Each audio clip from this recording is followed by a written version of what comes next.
Hello everyone, I am your educator प्रिया।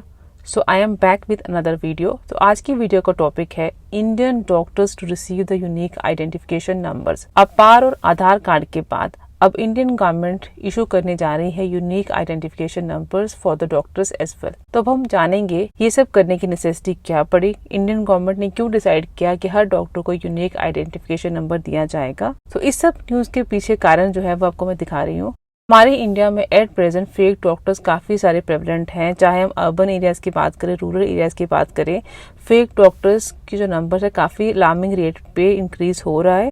और अगर हम देखें काफ़ी सारे न्यूज़पेपर की हेडलाइंस मेरे पास है, जैसे अगर आप देख सकते हैं, raids across India exposes doctors racket of practising using fake FMG certificates, then 300 doctors with fake degrees treat realities, police turn blind eye, then 6 doctors from the Telangana and Andhra Pradesh under the CBI lens. इन्हीं सब खबरों के चलते हुए Indian government ने decide किया है that all the doctors in India will have a unique ID number by the next year. तो अब हम डिटेल में जानेंगे पूरा का पूरा मामला क्या है। According to National Medical Commission, National Medical Commission एक रेगुलेटरी बॉडी है for the medical education and professionals, और according to the National Medical Commission all the doctors across India they will have a unique identification number that is UID by the end of 2024। और जैसे कि ये जो generation है UIDs की, it is basically a part of NMC's initiative to establish a national medical register. NMC चाहता है national medical register को मेंटेन करना, जो एक्ट करेगा as a central repository of information on practicing in India. जितने के जितने डॉक्टर्स जो प्रैक्टिस कर रहे हैं इंडिया में, उनका सारा का सारा इंफॉर्मेशन जो है वो नेशनल मेडिकल रजिस्टर में मेंटेन रहेगा, और इस डाटा को हर एक individual across the India public जो डोमेन में है वो इसको असेस कर पाएगा। अब इस रजिस्टर में होगा क्या क्या क्या चीजें इसमें इंक्लूडेड है, दैट इज इसमें हर डॉक्टर का रजिस्ट्रेशन नंबर, उसका नाम, place of work, medical qualifications क्या है, उनकी स्पेशलिटी क्या है, किस यूनिवर्सिटी से उन्होंने डिग्री को लिया है, ये सब कुछ मेंटेन रहेगा। नेशनल मेडिकल रजिस्टर जो है इसको एसेसिबल बनाया जाएगा टू द पब्लिक, और उसको लोग जो है एसेस कर सकते हैं on their website, that is NMC की वेबसाइट पे उसको एसेस किया जा सकता है। जितने भी अंडर ग्रेजुएट स्टूडेंट्स होंगे इनको इनिशियली मास्क UIDs मिलेंगी, और ये जो IDs हैं इनको अनमास्क किया जाएगा जैसे इनकी डिग्रीज कंप्लीट होती। हर एक डॉक्टर के पास एक अपॉर्चुनिटी रहेगी कि वो अपने क्वालिफिकेशंस को पोर्टल पे टाइम टू टाइम अपडेट कर सकते हैं। इस इनिशिएटिव का जो मेन पर्पस है, it will allow people to check doctors credential. तो डॉक्टर अपने डाटा को अपडेट कर सकते हैं, अगर उनके पास क्रेडिबिलिटी को ऐड ऑन कर सकते हैं। और सिमिलरली एक नॉर्मल जो सिटीजन है वो भी from time to time check कर सकता है कि जो क्लेम किया जा रहा है फ्रॉम द डॉक्टर, कि एक्चुअल में वो डिग्री वो प्रोसेस करता भी है या नहीं। अब हम डिस्कस करेंगे the potential benefits of Indian doctors receiving unique IDs in the National medical register. जो भी स्टूडेंट्स प्रिपेयर कर रहे हैं फॉर द सिविल सर्विसेज, चाहे UPSC और JKPSC या any other public service commission के एग्जाम्स के लिए, तो ये क्वेश्चन जो है इस बार पूछा जा सकता है कि अगर हम यूनिक आइडेंटिफिकेशन नंबर्स देंगे तो इसके पॉसिबल जो है बेनिफिट्स क्या हो सकते हैं। तो let's discuss one by one. First आएगा एफिशिएंट रिकॉर्ड कीपिंग। ऑब्वियस है, अगर हम डाटा को एक कॉमन जगह पे, सेंट्रल एक साइट पे प्लेस किया जा रहे हैं, तो हमारे पास एफिशिएंट रिकॉर्ड कीपिंग रहेगी। हम स्ट्रीमलाइन करेंगे डाटा को, और सेंट्रलाइज डाटाबेस होगी सारे डॉक्टर्स के। हमारे पास एक कॉमन प्लेटफॉर्म होगा जहाँ पे हर एक डॉक्टर का डाटाबेस रहेगा। किसी भी डॉक्टर का प्रोफेशनल रिकॉर्ड्स को अगर हम चाहते हैं असेस करना, then it will be very easy to assess the comprehensive professional records. Then आगे identification and the verification. First point आता है quick and accurate identification of the individual doctors.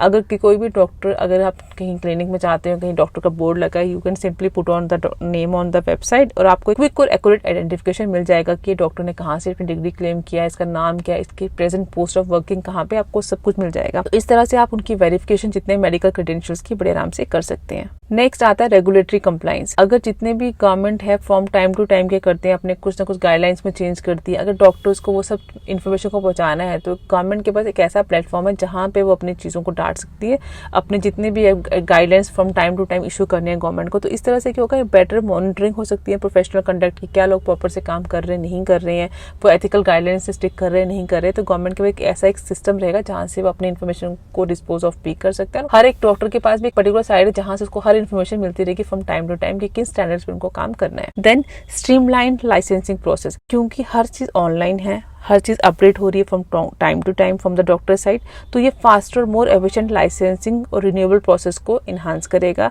किसी डॉक्टर को अगर लाइसेंस चाहिए तो उसको सिर्फ अपने डाटा को, अपनी जो इन्फॉर्मेशन है वहाँ उसको अपडेट करना है, उसको लाइंस में खड़े होने की जरूरत नहीं, और ultimately it will get the license. Then minimize करेगा एडमिनिस्ट्रेटिव बर्डन पे, रेगुलेटरी अथॉरिटी के पास भी बर्डन कम हो जाएगा क्योंकि उनको हर डॉक्टर को बोलना नहीं पड़ेगा अपना इन्फॉर्मेशन भेजो। एक जो कम्बरसम प्रोसेस है, डॉक्टर्स भेजेंगे, देन डॉक्टर आएगा उसको एनालाइज करेगा, क्योंकि सब कुछ ऑनलाइन हर किसी को डालना है, तो काफी ये स्ट्रीमलाइन करेगा इस पूरी प्रोसेस को। Then facilitation of telemedicine. Telemedicine को हम टेली हेल्थ और ई मेडिसिन भी कहते हैं, और टेली हेल्थ या टेली मेडिसिन अलाउ करती है हेल्थ केयर सर्विस को प्रोवाइड करना टू द रिमोट एरियाज, जिन एरियाज में रिमोट है, जहाँ पे इन पर्सन विजिट करना बहुत पॉसिबल नहीं है डॉक्टर्स के लिए, और जहाँ से पेशेंट में बार बार आ नहीं सकते to the cities regular checkup. In that case with the help of telecommunication infrastructure उनको रिमोट सर्विसेज प्रोवाइड किया जाता है। यहाँ पे डॉक्टर इवेलुएट करते हैं, डायग्नोज करते हैं, इन्फॉर्म करते हैं पेशेंट्स को, but they do not pay any in person visit. So the next important benefit of unique identification number is the public health surveillance. Public health surveillance का मतलब है सिस्टमैटिक कलेक्शन, एनालाइज और interpret करना health related essential data को, जो ultimately very important role play करता है in the planning, implementation and evaluation of the public health practices. जब कभी भी कोई अगर पोस्ट पैंडेमिक सिचुएशन आती है, पैंडेमिक से डील करने के लिए हमें एक ऐसा डाटा हमारे पास होगा, हमारे पास एक ऐसा डाटाबेस बन जाए जहाँ पे सब डॉक्टर्स का रिकॉर्ड अवेलेबल होगा, ताकि अगर हमें फील्ड में इमरजेंसी सिचुएशन में डॉक्टर को भेजना पड़ जाए तो वो चीज एक हैसल फ्री हो, वहां पे आपको बड़ा एफर्ट्स नहीं लगाने पड़े, आपके पास area wise list of doctors होगी, उनकी स्पेशलाइजेशंस होगी, तो अल्टीमेटली ये आपको स्टेट को प्रिपेयर करती है for the better in saving the lives of many people. Then आता है इंटरनेशनल रिकॉग्निशन। ये कहीं ना कहीं इंटरनेशनल रिकॉग्निशन, जितने भी इंडियन मेडिकल प्रोफेशनल्स हैं उनकी इंटरनेशनल रिकॉग्निशन को और भी मतलब इम्प्रूव करेगा। ये क्रॉस बॉर्डर क्रेडेंशियल वेरिफिकेशन को भी सिंप्लीफाई करेगा, और अल्टीमेटली एक डॉक्टर की प्रोफेशनल डेवलपमेंट में काफी इंपॉर्टेंट रोल प्ले करेगा। देन सबसे इंपॉर्टेंट टॉपिक जो आता है that is the enhance patient safety. सबसे इंपॉर्टेंट है ये रिड्यूस करेगा चांसेस ऑफ मेडिकल एरर्स और मिसकम्युनिकेशन जो होंगे उसको बिल्कुल भी नहीं होंगे। देन यहाँ पे इम्प्रूव पेशेंट सेफ्टी रहेगी, बिकॉज यहाँ पे एक एक्यूरेट आइडेंटिफिकेशन है हेल्थ केयर प्रोवाइडर की।